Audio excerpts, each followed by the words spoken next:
Good afternoon, everyone. Good afternoon. Long before I met my husband and having two adorable kids of our own, I have a dream.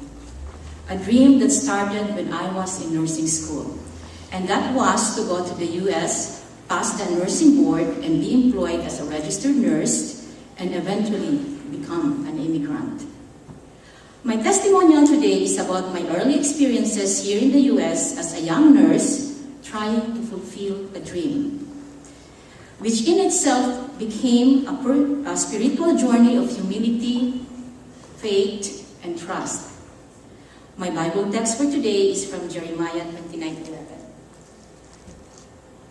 I could vividly remember the day I left my hometown Digos in the southern Philippines, so excited. And the serious looks of my parents' faces told me that they're not.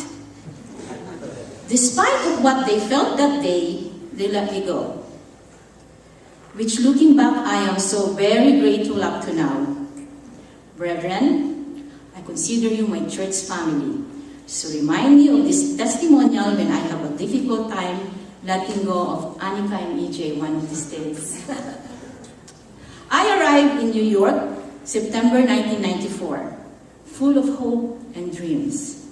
I stayed in my Aunt Feli's place in Manhattan, who assured my parents that she and my Aunt Betty will take me under their wings until I'll start working and have a place of my own.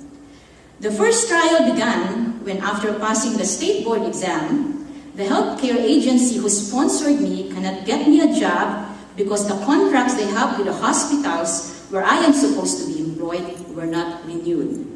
However, they assured me that they were working on it and was confident that they can renew their contracts before my visa expires the following year.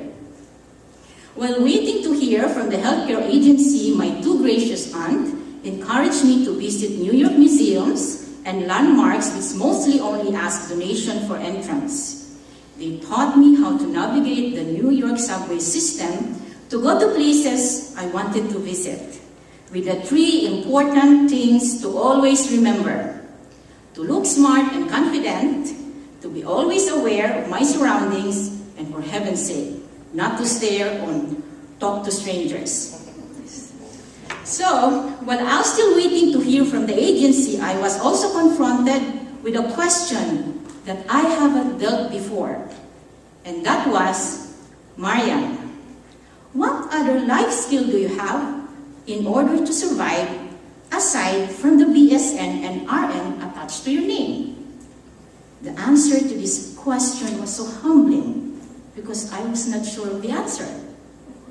All I could think was, Lord, I hope you didn't make a mistake of allowing me to come over here. The only thing I could think that I can do to earn was babysitting that time. But really, I haven't babysat in my life. Then my aunt suggested that I collect soda cans which can be exchanged for money, which I did, until I encountered a homeless woman in the park near where my aunt lived who confronted me angrily, telling me that the park was her area, that nobody collects soda cans in this park except her.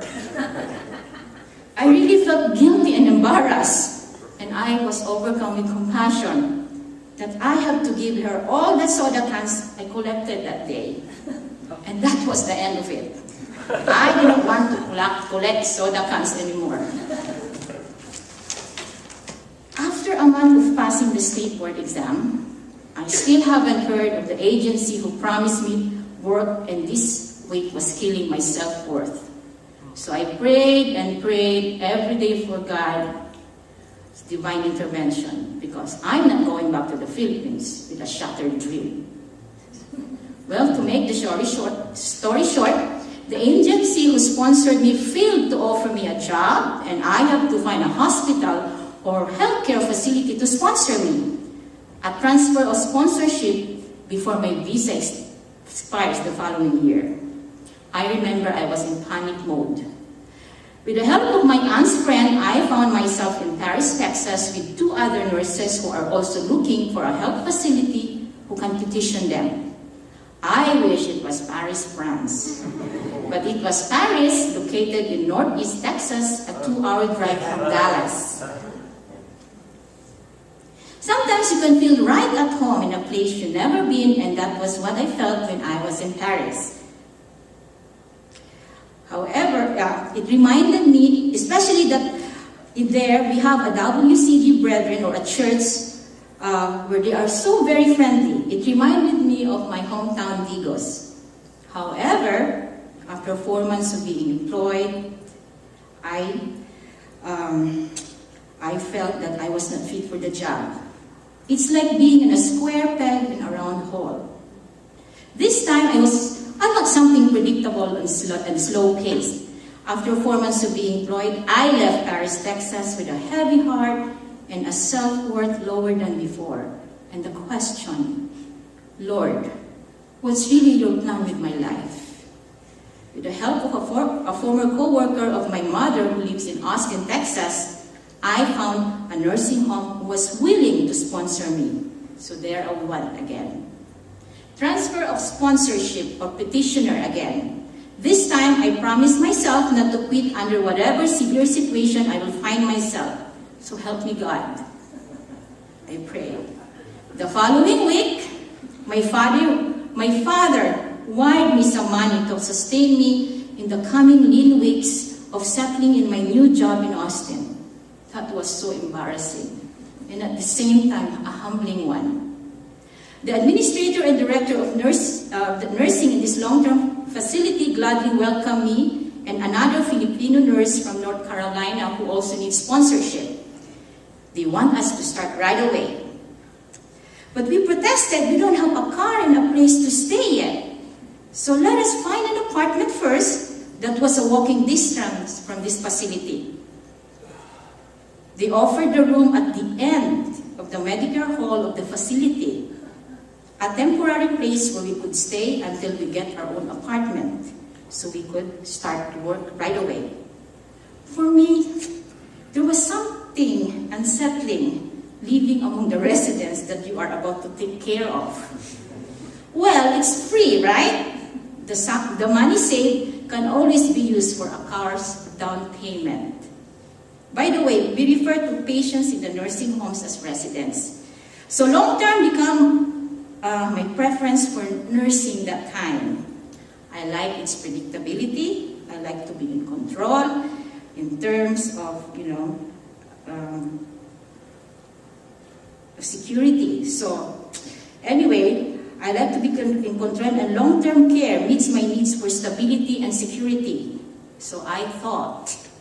Then one afternoon, the unpredictable happened. I was just starting my 3 p.m. to 11 p.m. shift and preparing for my med pass when I heard a commotion at the end of the hall where I was. One of my residents was found by my nursing assistant not breathing. So when I arrived in this room, it was clear to me that this resident was dead. He was already blue.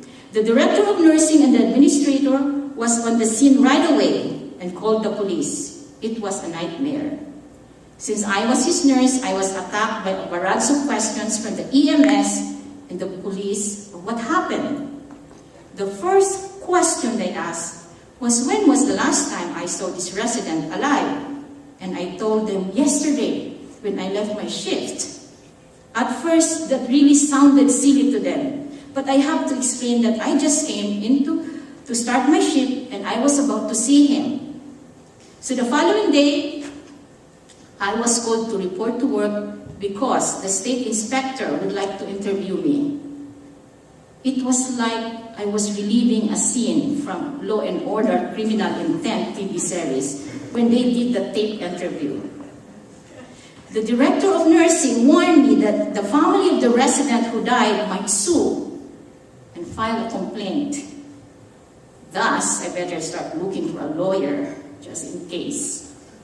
So if there was a God-forsaken day, that was the day for me. I cried, imagining myself making a phone call to my loving parents and telling them, my RN license has been revoked and I am going to jail. Well, that was more than 10 years ago. I work now in a wonderful and organized hospital here in Pasadena. Up to now, I never told my parents about this nursing home incident. Anyway, after the thorough interview, an emotional bus trip to the lawyer's office, the case was closed. There's no disciplinary hearing. And following that case, there was a lot of staff development education done for the staff the same week after the incident. I stayed in the nursing home until I got my green card 5 years later. I promised I would quit, right? Looking back, I'm sure God helped me to last that long working in that nursing home. The nurse before me who gave me report was let go a week later when the investigative report concluded that the resident has been long dead before I came on my shift. The lesson? Have shift rounds with outgoing nurse, making sure that she's endorsing alive patients or residents, or make sure your nursing assistants are doing the rounds too. Brethren, trust in God and His good plans for the future.